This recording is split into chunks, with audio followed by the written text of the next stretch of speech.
tales, yarn tales, a community. Welcome to the Crochet Crowd. I'm your host Mikey. Today we're going to continue our Cabana shirt, and it's kind of an easy one, to be honest with you. It's just a matter of doing your steps step by step. It's a big pattern, but once you do it step by step, it's a lot easier.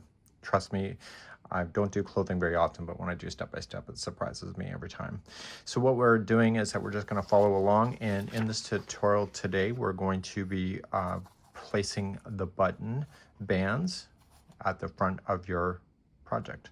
So what you need to do is that you're going to be measuring and placing a stitch measure. Oh my God, you're going to be placing a stitch marker on so many stitches. Okay, so maybe not measuring, but you're going to count your stitches up from the bottom of the body, and you're going to do both fronts. So you're going to follow either 60 stitches, it's going to be 72, 84, or 90. In my case, it's going to be 72. So I'm just going to count the one, and I'm not going to count that with you on camera, but I'm going to count the first chain that is before the double crochets here, and I'm going to count those, and I'm going to place a stitch marker where it belongs. And what you could technically do is just kind of line it up and see where the spacing is to do the other side, but we want to place those stitch markers in now so we know how high we're going to be doing for those. So I'll be right back. So I have my first one at the 72 mark. I could just probably just lay it out like this and see, and just make sure that the spaces match each other going all the way up.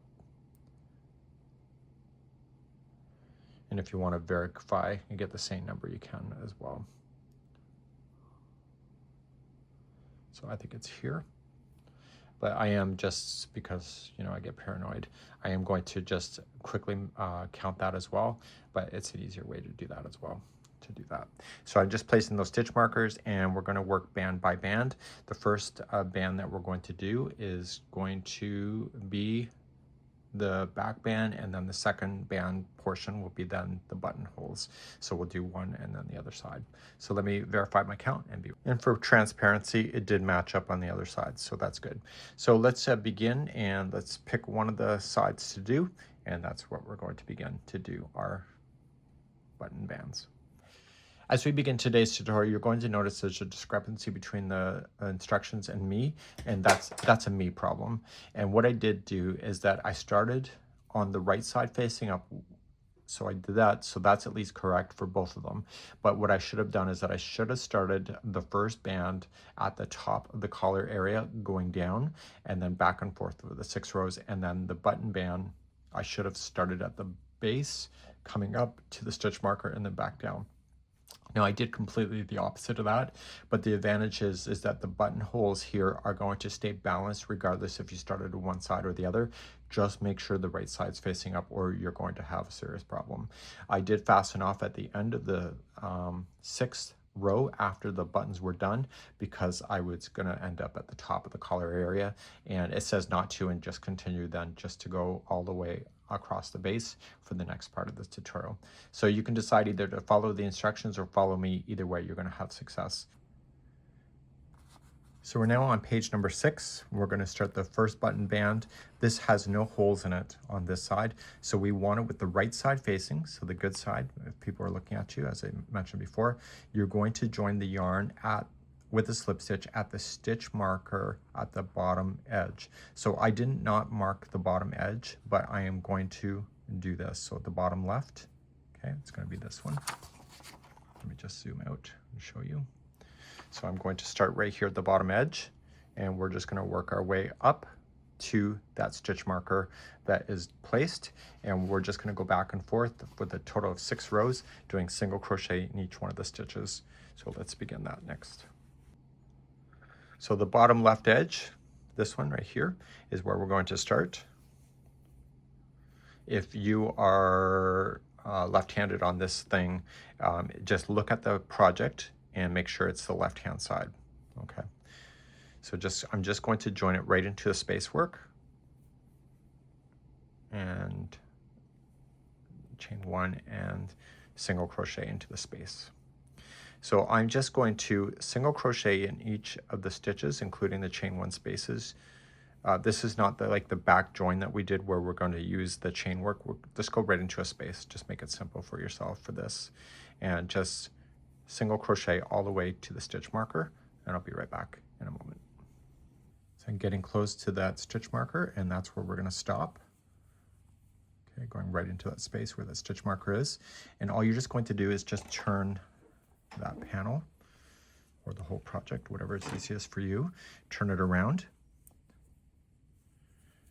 And then you're just going to chain up one and start in the first one and single crochet yourself all the way back across.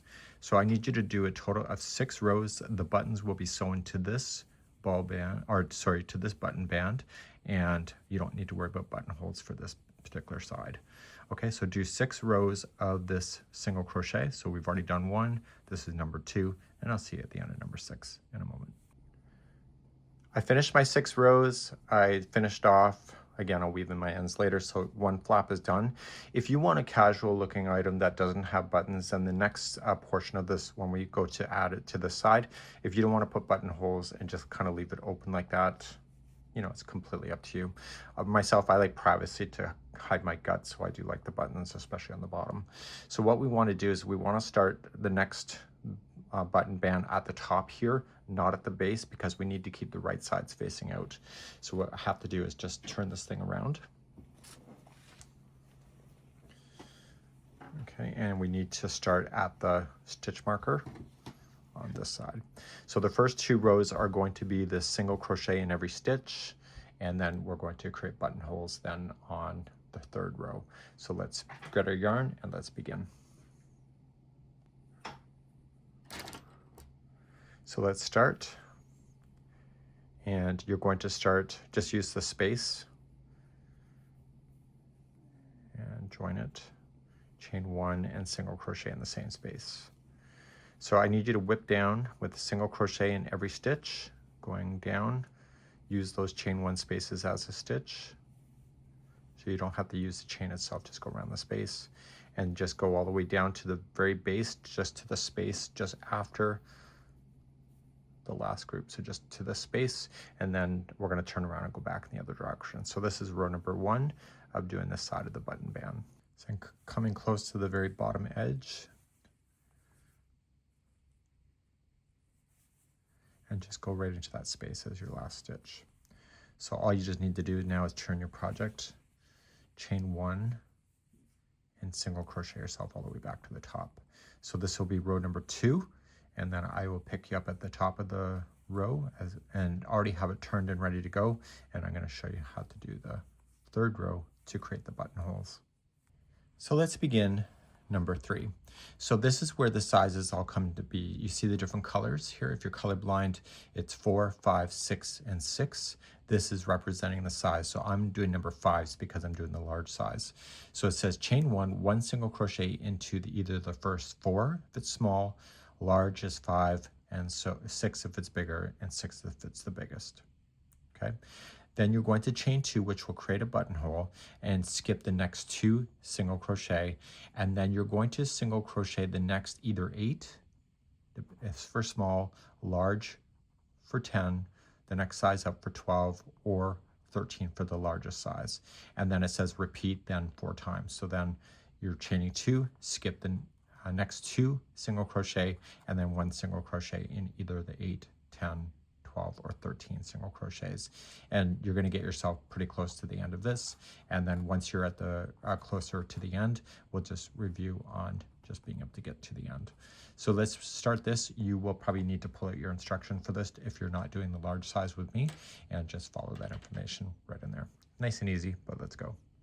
So to begin, you'll chain up 1, and you're going to single crochet either in the first 4, 5, 6, or 6, and you decide which one you're doing. So this is 2, 3, 4, and 5 because I'm doing the large. So now I'm going to chain 2, skip 2, and then I'm going to single crochet then either the next 8, 10, 12, or 13 depending on your size. In my case, it's 10. So we got 1, 2, 3, 4, 5, 6, 7, 8, 9, and 10. And we're going to repeat that in set of instructions. So we're going to chain 2, skip 2, and then single crochet either the next 8, 10, 12, or 13. In my case, it's 10. So we got 1, 2, 3, 4, 5, 6, 7, 8, 9, and 10.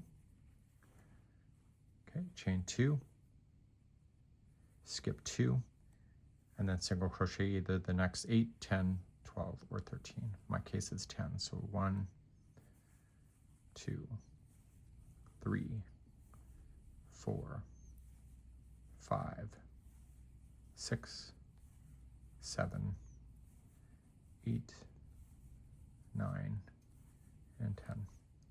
Chain 2, skip 2, and single crochet either the next 8, 10, 12, or 13. In my case is 10. So 1, 2, 3, 4, 5, 6, 7, 8, 9, and 10. Okay, so we're adding more buttonholes. So chain 2, skip 2, single crochet the next 8, 10, 12, or 13. In my case is 10. So 1, 2, 3, 4, 5, 6, 7, 8, 9, and 10. And we're getting close to the base. So chain 2, skip 2, and single crochet the remaining stitches that are left.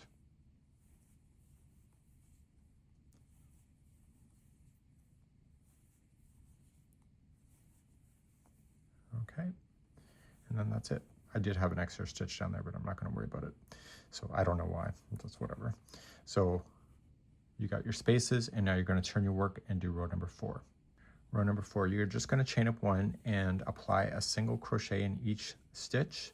If it's a chain 2 buttonhole space, you are just going to put in 2 single crochet into the space itself. Okay, so it's 1 into each single. This is a chain 2 space, so provide 2 single crochets right into the space, and then jump to the next single crochet to start. And you're going to do that all the way to back to the top here, and the buttonholes have just been formed. And I'll be back in just a moment, so just make sure you get that done, and I'll see you in a second. I'm now already at the top, just took a few minutes to get there. And then at the top, then after the last one, just turn your work. So you're going to have 2 more rows left after the turn, and it's rows number 5 and 6 to have the balance of the band on both sides. So chain up 1 and 1 single crochet in each stitch. Don't worry about those buttonholes, that's done. And I will see you at the end of number 6 to finish off the button bands for today's tutorial. I'll be right back in a moment. So at the end of the 6, you're going to fasten off, and then you're going to be good. Now the pattern says do not fasten off. That's because I started the sides on the wrong side, in the sense where this band should have been actually started at the base, working its way up. The most critical point, which I did do, is that the right side has to face on the first pass, which I did do. So the buttonholes do stay balanced. Okay, so even though I screwed up, it's fine.